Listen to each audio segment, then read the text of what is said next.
ഒരിക്കലും അച്ഛനെ കൊല്ലാനുള്ള രീതിയില്ല. എൻ്റെ അപ്പൻ എന്ന് മാത്രം പറഞ്ഞു നടക്കുന്ന ആളാണ്. എന്നിട്ട് പോലീസുകാരൊക്കെ ആണെങ്കിൽ ഒരു മര്യാദ ഇല്ല തന്നെയാണ് ഞങ്ങൾ ഈ രാത്രി ഇറക്കി വിട്ടത്.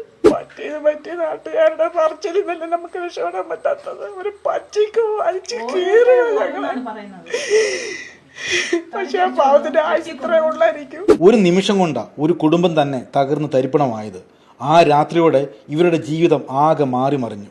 ഒരുപാട് സ്വപ്നങ്ങളുമായാണ് ഷാനുവും ഭാര്യ ആൻമേരിയും കോയമ്പത്തൂരിൽ നിന്നും നാട്ടിലേക്ക് വണ്ടി കയറിയത്. മലേഷ്യയിലേക്കുള്ള ജോലിക്ക് ഏതാണ്ട് എല്ലാ ഒരുക്കങ്ങളും പൂർത്തിയായി. അതിനു മുൻപ് ഒന്ന് ആഘോഷിക്കണം. ഷാനുവിൻ്റെയും ആൻമേരിയുടെയും 2ാം വിവാഹ വാർഷികം തന്നെ ഒന്ന് ആഘോഷിക്കുമെന്ന് തീരുമാനിച്ചു. ആഘോഷങ്ങൾ രാത്രി വരെ നീണ്ടു. ആഘോഷങ്ങൾ കഴിഞ്ഞതിന് പിന്നാലെ ആ വാർത്ത കേട്ട് വെള്ളറട ഗ്രാമം ഞെട്ടി. ഷാനുവിൻ്റെ പിതാവ് തോമസ് കൊല്ലപ്പെട്ടു. അതും ഷാനുവിൻ്റെ കൈകൊണ്ട് എന്നുകൂടി അറിഞ്ഞപ്പോൾ സഹിക്കാൻ പറ്റുമോ? ആ രാത്രിയിൽ എന്താണ് സംഭവിച്ചത്? ഷാനുവിന്റെ ജീവിതം എങ്ങനെയാണ് തകർന്നടിഞ്ഞത്? പുറത്തു വന്ന വാർത്തകളൊക്കെ മകനെ പറ്റി വളരെ മോശമായിട്ട് പറഞ്ഞു. അന്ന് അവൻ അതൊന്നും ചെയ്തില്ല. അവന്റെ അപ്പനെ അവൻ തൊട്ടിട്ടില്ല. ദേഹത്ത് അപ്പൻ അങ്ങോട്ട് മാറുന്നില്ലെന്ന് പറഞ്ഞു. പക്ഷെ പുള്ളി ചവിട്ടി ഇങ്ങോട്ടല്ല അങ്ങോട്ടായി പോയി. അതാ പുള്ളി അങ്ങോട്ട് മറിഞ്ഞു വന്നത്. അവിടെ അടിക്കുന്നത് കല്ലില്ല, കട്ടടയില്ല, ഒന്നും കുപ്പിച്ചിട്ടില്ല, ഒന്നുമില്ല. വീണ മനുഷ്യൻ എണ്ണിച്ചിരുന്നു. ഈ കുഞ്ഞ് പുള്ളിക്ക് ജന്നിയുള്ളതാ. ജന്നി അടിക്കുന്നുണ്ട്. ഇപ്പോൾ പോയി താക്കോലെടുത്ത് കൈ കൊണ്ട് കൊടുത്തു. അപ്പം ജന്നി ഇല്ല, ഒരിക്കലും അല്ല.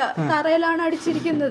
തറയിലടിച്ച് എന്താണോ അപ്പൊ അമ്മ എന്താണോ പിടിക്കുന്ന കണ്ടപ്പോ അച്ഛൻ പറഞ്ഞു, എടാ എന്താടാ ചെയ്യുന്നതെന്ന് ചോദിച്ചപ്പോ മാറിക്ക് അപ്പാന്ന് പറഞ്ഞു. ഒന്ന് ചെറുതായിട്ട് ഇതാക്കി.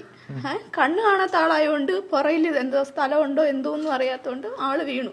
ഞാനും ചേച്ചിയോട് അവിടെ പോയി പിടിച്ചെഴുന്നേപ്പിക്കുന്നതും.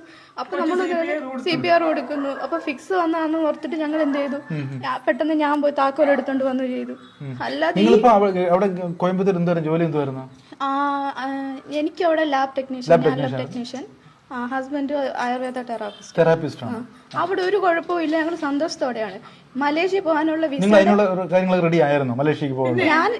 ഞാൻ പ്രഗ്നന്റ് ആയതുകൊണ്ട് എന്നെ ഇവിടെ കൊണ്ടുവിടാനും ആള് മലേഷ്യക്ക് പോകാൻ വേണ്ടിയായിരുന്നു നിന്നത്. ഇത് തെറാപ്പിസ്റ്റ് തന്നെ. അതിന്റെ ഈ വിസയം കാരണം ആൾക്ക് മലേഷ്യ പോകണം. പിന്നെ ഞാൻ ഒറ്റയ്ക്ക് അവിടെ നിർത്തത്തില്ല. പ്രഗ്നന്റ് ആയതുകൊണ്ട് എന്നെ ഇവിടെ കൊണ്ട് അമ്മയുടെ കൂടെ നിർത്താൻ വേണ്ടി കൊണ്ടുവന്നു. എന്റെ വെഡിങ് ആനിവേഴ്സറി ഞങ്ങളുടെ 2 വർഷത്തെ വെഡിങ് ആനിവേഴ്സറി. ആദ്യത്തെ വെഡിങ് ആനിവേഴ്സറിക്ക് ഒരുമിച്ചില്ലാത്തതുകൊണ്ട് എല്ലാരും വിളിച്ച് കുറച്ച് കഴിക്കാനും എല്ലാം കേക്ക് മുറിക്കാനും കട്ട് ചെയ്യാനും എന്ത് ഹാപ്പി ആയിട്ടാ ഞങ്ങൾ ഇവിടെ നിന്ന് എത്ര ഒരു സന്ധ്യ വരെ ഞങ്ങൾ എല്ലാം സന്തോഷത്തോടെ ചിരിച്ചും കളിച്ചും എല്ലാം നിന്നതാണ്. അത് കഴിഞ്ഞിട്ടാണ് എല്ലാരും പോയത്. അത് കഴിഞ്ഞിട്ട് ഞങ്ങൾ കടക്കാനുള്ള സമയത്ത് നിന്നപ്പോഴത്തേക്ക് എന്തോ ഒരു കാര്യം, എന്തോ കുഞ്ഞു കരഞ്ഞേനോ